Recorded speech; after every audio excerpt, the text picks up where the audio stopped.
नमस्कार साथियों। अब केएसबी की वेबसाइट पे जो भी अपडेटिंग हो रही है, इसकी वजह से बहुत सारे एरर आ रही है। एक एरर हमारे पास और आया है, उस एरर के बारे में आपको दिखा देता हूं। ये जो एरर आ रहा है, ये एरर बार बार आ रहा है। जैसे भी प्रोफाइल अपडेट करते हैं तो ये एरर आ रहा है। इस एरर को कैसे दूर करेंगे, तो इसके लिए हमने आगे डेस्कटॉप पे चल के बताएंगे। और इसके बारे में बता देता हूं, जिनका भी यूजर नेम चेंज हुआ है, जिन साहिबों का यूजर नेम चेंज हुआ है, ज्यादातर उन्हीं लोगों को ये दिक्कत आ रही है। ये एरर इस टाइप का आ रहा है। तो आप सभी लोग देख लीजिए, अगर आप लोगों का इस टाइप का कोई एरर आता है तो आप लोग इस वीडियो के माध्यम से अपने एरर को दूर कर सकते हैं। और एक और बात बता दूं, ये जो पीएमएस का है, पीएमएस की जो लिस्ट है वो लगभग हफ्ता 10 दिन में आने वाली है। आप लोग अपने डॉक्यूमेंट तैयार रखिए। बहुत जल्द आप लोगों को एसएस नंबर मिल पाएगा।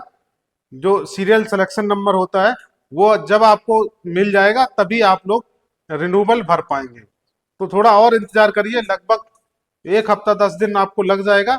ये पीएमएस की जो लिस्ट है, फाइनल लिस्ट अपडेट होने वाली है केएसबी पे। जब अपडेट हो जाएगी तो मैं फिर आपके समक्ष उपस्थित हूंगा और आपको जानकारी दूंगा पीएमएस लिस्ट के बारे में। कितने परसेंट बन रही है अभी इसकी कोई जानकारी नहीं है। जैसे ही लिस्ट अपडेट हो जाएगी तो मैं आपको फिर बताऊंगा। तो चलिए, जो एरर आ रहा है बार बार केएसबी पे, जो एरर आ रहा है प्रोफाइल अपडेट का, उसको कैसे अपडेट करेंगे और कैसे उसको क्लियर करेंगे, तो मैं आपको डेस्कटॉप के माध्यम से बता देता हूं। साथियों, आ गए हम डेस्कटॉप की स्क्रीन पे। अब आपको दिखाते हैं जो नई एक समस्या आ रही है सीए भरने में। क्योंकि अभी हमने इसका जो यूजर नेम है वो चेंज करवाया है केएसबी से मेल करके। अब इसमें एक और नई समस्या पैदा हो गई है कि आपको क्या क्या करना है। जैसे हम यहाँ पे न्यू एप्लीकेशन पे क्लिक करते हैं तो एक नई समस्या आ रही है, हम आपको दिखा देते हैं। जैसे हम न्यू एप्लीकेशन पे क्लिक करेंगे तो ये एक एरर आ रहा है, please update your profile detail before applying for the new scheme. After updating the profile please री लॉग इन। तो यहाँ पे हमको ये प्रोफाइल पूरी अपडेट करनी है। अपडेट करने के बाद पूरा सबमिट करना है। अभी हम आपको दिखाते थे, ये पेज आ गया है, पूरा ब्लैंक है। और फिर नीचे का दिखाते हैं आपको, ये नीचे के पेज है। अब ये आपको पूरा भरना है। यहाँ पे हाउस नंबर डालना है, यहाँ पे आपका स्टेट नंबर डालना है, नेम डालना है, नेम ऑफ स्टेट डालना है, विलेज, सिटी, स्टेट, जो भी आपका स्टेट है आप अपना स्टेट लिखिए। यहाँ पे आप अपना डिस्ट्रिक्ट लिखिए, जो भी आपका डिस्ट्रिक्ट है।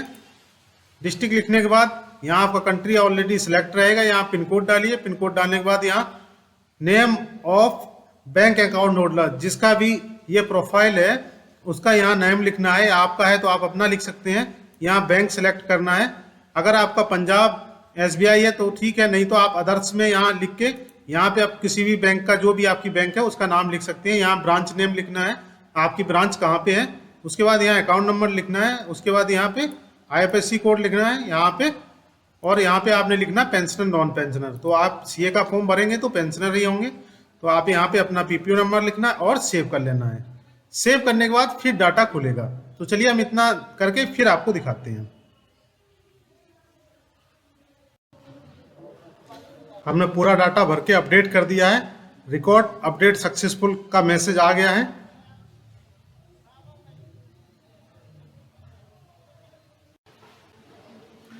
अभी देखिए, हमने प्रोफाइल अपडेट कर दिया है। जो एरर आ रहा था उसको सही कर दिया है। अब हम यहाँ से करेंगे न्यू एप्लीकेशन।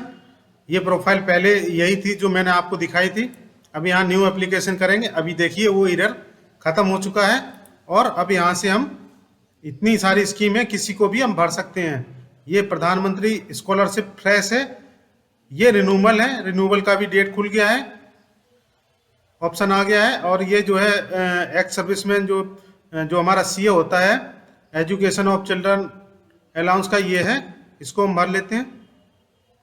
अब ये आपने पूरा जो है भर के सबमिट करना है। हमने पूरा ऊपर भर लिया है। उसके बाद यहाँ पे देखिए, यहाँ पे डिस्चार्ज बुक अपलोड करनी है। ये 3 जो है पेज होते हैं। एक एक्स सर्विसमैन का पर्सनल, एक सर्विस और दूसरा फैमिली डिटेल, तीनों पेज का यहाँ पे अपलोड करना है। उसके बाद यहाँ आई कार्ड, यहाँ बच्चे की मार्कशीट, फर्स्ट सेकंड बच्चा मार्कशीट, और यहाँ अपना बैंक पासबुक या चेकबुक, और यहाँ अपना आधार कार्ड, और यहाँ पे अपना फैमिली डिटेल का पेज, और यहाँ सेल्फ डिक्लेरेशन, और यहाँ लास्ट में 9 नंबर में पीपीओ। और कंडीशन को एक्सेप्ट करना है, सेव करना है। सेव के बाद आपने एक बार रीचेक कर लेना है कि हमारा फॉर्म सही भरा है। सही भरना है तो ठीक है, नहीं सही भरा है तो आपने दोबारा उसको करेक्शन कर लेना है, क्योंकि अगर सेव एंड फॉरवर्ड कर देंगे तो आप करेक्शन नहीं कर पाएंगे। तो इसलिए आप अपना जो है चेक जरूर कर लीजिए। उसके बाद जब आप सही चेक कर लेते हैं, उसके बाद यहाँ से सेव एंड फॉरवर्ड करना है। उसके बाद आपका सोल्जर बोर्ड में चला जाएगा। तो इस प्रकार आप जो है अपना सीए का फॉर्म भर सकते हैं। जो एरर आ रहा था वो नहीं आ रहा, अब नहीं आएगा। आज के लिए यही जानकारी थी, फिर मिलेंगे नई जानकारी के साथ। नमस्कार।